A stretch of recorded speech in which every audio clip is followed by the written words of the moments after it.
Alright, this is our Smackdown Live review, which isn't a very big review. Guys, they're playing it safe. They're not doing anything more than what they need to progress what they think is going to be the best. And they made a mistake that pissed off a lot of people because of how it ended, and that will be the last thing I'm going to talk about. But let me give you to like this though. The presentation, again, I'm saying, for building into King and Queen of the Ring, it's actually been very good. The choices they've been using are typical choices. Let's just make it clear. They're only picking the people they feel are the most important that will bring them this. So it's not about if they got the best stories or not. It's about if they can bring this in. So, what did we get here? First match, Bianca Belair versus Tiffany Stratton. Now, if they wanted to do something interesting, Bianca would just be forgotten. She'd be out. But they didn't want to do that. They wanted to focus and emphasize that Bianca was important. And they did a good job with Tiffany as well. Let's make it clear. Tiffy time is over. No matter if you like it or not. Tiffany Stratton is over. And as I said before, when it came to Tiffany, Tiffany is a better Charlotte. Now, I did say in my NXT review that Soruka is literally a mirror image of a Charlotte Flair, which she is. But if you're going to look at who is more sexualized compared to two, Tiffany Stratton and Charlotte, Tiffany is going to win. But if you want to see someone who looks exactly like Charlotte, who is trying to do better, and she was never trained in it, like a Soruka, who is a, what was she, a D division gymnast, a Division D gymnast, sorry. I believe that's what she was. Charlotte has tried to do what Soruka's tried to do. Charlotte tried to do what Tiffany Stratton has tried to do. Now, each of those two women, Tiffany Stratton and Soruka, have two good things of each other. Soruka does have the better gymnastic qualities because she's focusing on keeping her gymnastic skills more than her pro wrestling. When you look at Tiffany, she's like this. She's more wrestling than she is a gymnast, but not by much. And when you see both of them, legitimately, if you compare all three women, Tiffany Stratton, Soruka, and Charlotte, who do you think is going to win out if you didn't know who was who, and you went by just their ring work as well as their promo skills, their persona, their literally, you look at it all. You know who's going to come on top? If you didn't know who was who, and there was no history already, Tiffany Stratton would be first, Charlotte would be second, Soruka would be third. And the only reason I put Soruka last is due to the fact she was out for a while because of injury like Charlotte is right now. But she has not developed herself enough as a character and as a wrestler. Charlotte is a more developed wrestler than she is. And I won't say she's not more of a developed wrestler than Tiffany Stratton. But if you go by looks and by flash, Tiffany first, Charlotte will probably be a second because she can compensate for that. Soruka will be third, but she'll be probably the most flashiest of the three. So Soruka would be the most flashiest, but she will not be as good in the ring. Charlotte would be second, Tiffany would be third. That's if you're just going by just one really good spot. That's going to be Soruka's really good spot. Charlotte would be second because of her experience, and Tiffany would be third. But to be honest, I think Tiffany beats all three of them. And understand, I like me Soruka. I like Soruka very much. But I gotta be honest. Let's move on. Next. Qualifying match. When you look at LA Knight versus Tamaloa, as well as the wise man, and the one who said that he is in charge until Roman Reigns come back, Solo Sikoa, were at ringside while Tama Tonga was in the ring. Now, I'm not going to tell you it was a bad match, because it was. I'm not going to tell you that LA Knight isn't still over. He is. Look, guys, I said it myself. I have already spotted 3 guys, even if they're not in the same company right now, 3 guys that are going to make something. LA Knight was the first one. The Desmond Xavier, now Wesley, second, and Ricky Starks, third. Even though he's not doing anything right now, he will soon. I'm definitely sure he's going to go to WWE. Do I want to see him go there? No, but they're not doing anything great with him in AEW, and I don't even think he's going to go crazy going to TNA, so that's what you get. But LA Knight was the first guy I said flat out that he has something, he's going to be something. The only thing was missing was being a ring general, which he has worked on, and now look where he is. He is so over, he got just Alex, JD, Solomonster over. And even the Slug Daddy over. And I was one who said it first. I'm sure, but amongst all of them, even if they heard of him, they really didn't think much of him. I did. So I can at least have that moment. But let's make it clear.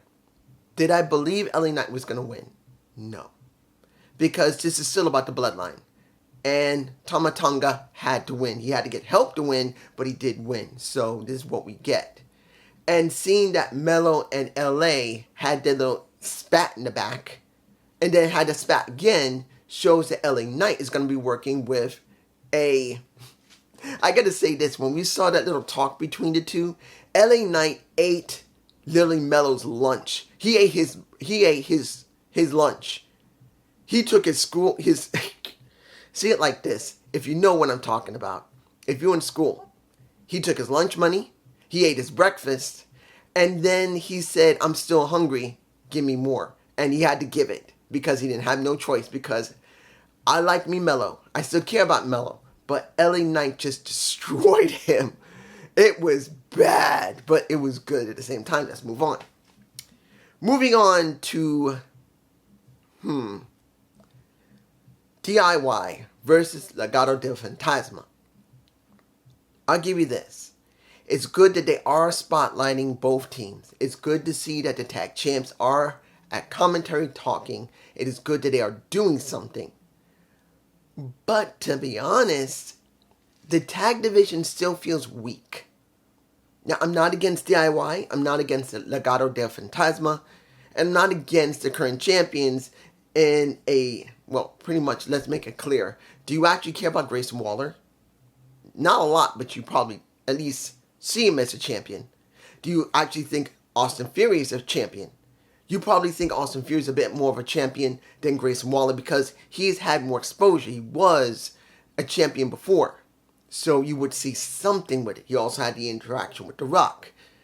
But as a team, until they get more wins under the belt and get seen more in the ring and get more segments, they feel lacking. Not because I like it, but because that's what they're showing. And seeing they're having this and DIY wins, it shows that we will be getting that match between them and probably a Saudi Arabia. I do not know if that is the wisest thing, having DIY going against them. I would have liked there to be something like, well, because we can't do King in the Ring and a tag team tournament, is what we got. They actually kind of needed a tag team tournament for the new tag team champs. Feel important. Really to feel important. Because they had a fatal 4-way on Raw. They didn't get this for SmackDown. I'm just saying. Now, Randy Orton versus Carmelo Hayes. Oh my goodness. Why did he do that? Why? I mean, you look at Melo and you look at Randy Orton. They had a good match. It was not a bad one. Melo did well. So did Randy. But seeing that Carmelo Hayes wanted to really make it apparent that he's better than Randy, lick that hand and smack him behind the head. I'm going like, did you actually do that on nationwide TV to Randall Keith Orton? Really? He just ate his lunch and wanted his lunch money, and he ate his breakfast and said, give me more, particularly when he did the RKO. That is what we got with Randy Orton. And after it was over, we got the bloodline. We got the moment with the bloodline. We got to see Randy Orton kind of botch, saying that he's not a 4-time, but 14-time. He said 4-time, but then he had to recorrect himself. 14-time, he kind of botched a little bit. It happens. Even professionals botch. It happens, guys. Even a professional botch. But he made it very clear he's going to whoop some ass when it comes to Tama Tonga and give him the 4 Deadliest letters RKO. I'm not problem with that. It is all right, but it's also very typical. Making it very clear. This is a typical booking of WWE. Now, mind you, Randy Orton has never won the King of the Ring when they were still doing it constantly. Never won. They believe he never needed it, but here, it would be interesting to see him win, but they're playing it safe when it comes to the King and the Queen of the Ring. This is the truth. This is a safe type of match. And, well, not match. How can I say this? This is not about matches. This is about booking. The booking is very, very safe. Look what happened when you looked at the segment for the contract signing. A lot of people are looking forward to seeing Cody become a Grand Slam champion. Or, not everyone likes Logan Paul, but wouldn't mind to see if he could become a double champion. But what did we get? Logan Paul ripping up the contract.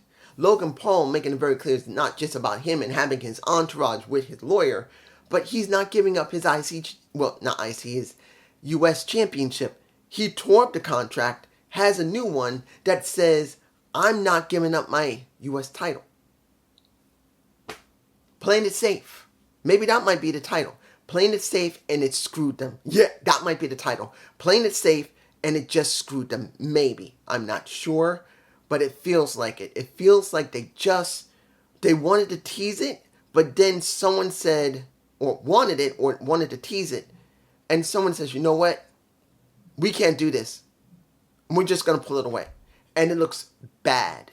In this segment, having Cody sign the contract where he could become literally a Grand Slam champion. He just is willing to just teach Logan Paul lessons.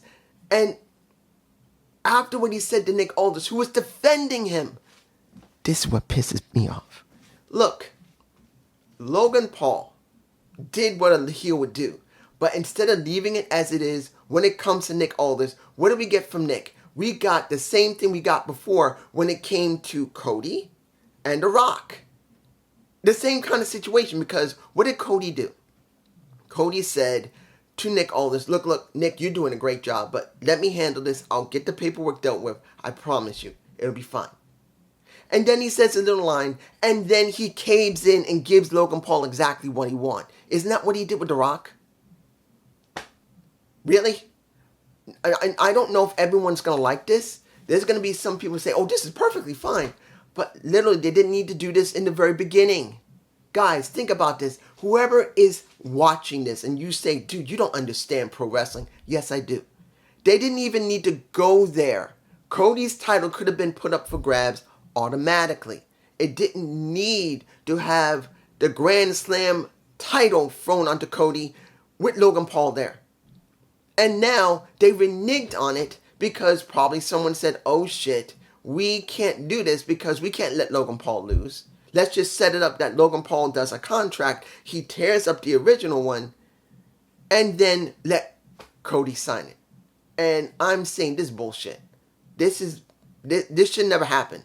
Cody should have just put his title up, and that would have been the end of it. And he didn't need to do a damn thing, and that is Logan Paul. He didn't have to put his title up, and that would have been fine. But doing this, and 1 week away, you pull it, I'm telling you, people are not going to be happy about it. And now, let's go to the final thing that I know a lot of people are not going to be fond of, because the fans oh man, Jacksonville, Florida, they were not happy. Jacksonville was not happy with the ending of that match, and that is the next qualifying match for the women's Queen of the Ring tournament, Nia Jax versus Jade Cargill. They had only two options here. Let Nia flat out beat Jade, or they find some type of screwy ending where neither one of them would have the advantage. In this situation, it was a DQ. Nia Jax, halfway through that match, was winning. She thrown her around. She was doing what she did, but then she grabs a chair. She does actually hit her partially on the shoulder, where, wouldn't that mean, and understand, Jade may have caught the chair, but part of it still hit her on the shoulder and the ref was watching, wouldn't that be an automatic disqualification for Nia and it would have been Jade? No. No. What happened? We actually got Jade managing to get that chair from her, whack her in the back, and then she gets disqualified when she's already been hit by the chair because it did actually hit her. Then there's an explosion saying, people saying this is bullshit. And then they're saying, let them fight. Let's make this clear. They screwed up. They screwed up. What should have happened was Jade should have been clean beaten or dirty beaten. By doing it like this, where Jade herself DQ'd the match, was stupid ass booking. It should have been either they were both pretty much disqualified, which wouldn't have been good, or pretty much Jade couldn't beat Nia because she couldn't out wrestle her or out muscle her, or better yet, Nia cheats. That would have been the best way to protect Jade. I'm telling you right now, people are not going to be happy with this. This ending for the match was not good. And I'm not telling you the match was great. You could see Jade was not 100% great with Nia Jax. She just didn't work that well with her. Not saying it was garbage, the match. It wasn't. You could tell. Jade needs more time to cook. But you could have just let Nia cheat, or just let Nia overpower her just this time. It wouldn't have hurt Jade. She's still a champion. It wouldn't have hurt. But you actually let Nia Jax have a chair. Try to hit Jade, which she actually did on the shoulder, where she should have been disqualified. And then you let Jade grab that chair and whack her opponent with it, and she gets DQ'd. And Nia wins, going like this. Then they having that fight. I'm telling you, I do not think people are going to be happy with this. I'm sure of it. They're not going to be happy with this. But this is just me. Peace.